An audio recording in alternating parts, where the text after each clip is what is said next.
jasa buluh mencengkam, tak ranap tebing dikasakan. Sungai deras bukan halangan, terus bertahan, terus bertahan. Namun tanpa tebing tiada ruang akar buluh dipasah, agar ia menumbuh tinggi menjadi bukit kukuhnya batu. Seperti mada terpilih, umpama aur dan tebing, kita saling menguatkan. Lihatlah di sekelilingmu, apakah ada yang memerlukan rasa empati akan susah payah mereka. Bukanlah harus kau berharta, namun cukup hati yang mulia, kenal kita bagaikan satu tubuh.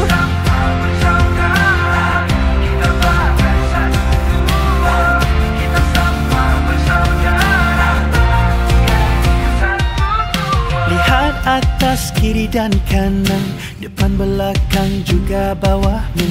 Apakah ada yang memerlukan pertolonganmu, belas darimu? Biarpun kecil kebajikanmu, kemarau serta... Assalamualaikum dan salam sejahtera. Nama saya Nur Ain Azrisha binti Ahmad Firuz, selaku Presiden MSU Care Secretariat dari Management and Science University Shah Alam. Saya Alif Mukri daripada Persatuan Psikologi UPSI. Saya Muhammad Akil Aibak bin Azman, wakil sukarelawan dari Fibers. Dan hari ini kami telah melakukan beberapa aktiviti, termasuklah sorting baju, packing, dan juga kita ada lipat baju juga.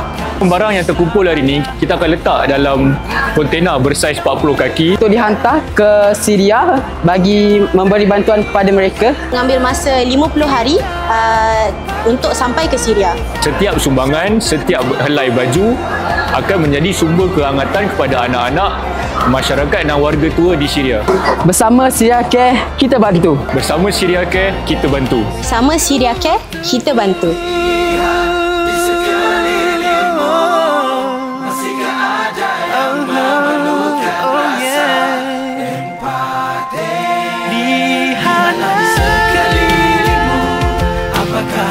Yang memerlukan rasa empati akan susah payah mereka.